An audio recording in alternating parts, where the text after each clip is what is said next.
চলছে ধর্ম নিয়া বাড়াবাড়ি গো,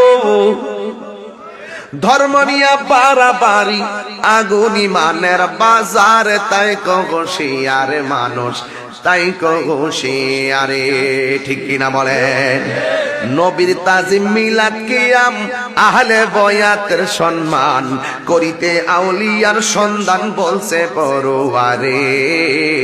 ঠিক কিনা বলেন? নবীর তাজিম মিলাদ কিয়াম আহলে বয়াতের সম্মান করিতে আউলিয়ার সন্ধান বলছে পরোয়ারে। এসব কথা শুনলে তারার বুকে আগুন ধরে। ঠিক কিনা বলো? ওরে শয়তান যেমন বেজার ছিল, শয়তান যেমন বেজার ছিল আদম সেজদা করিবারে, তাই কগোশিয়ারে মানুষ, তাই কগোশিয়ারে। চলছে ধর্ম নিয়া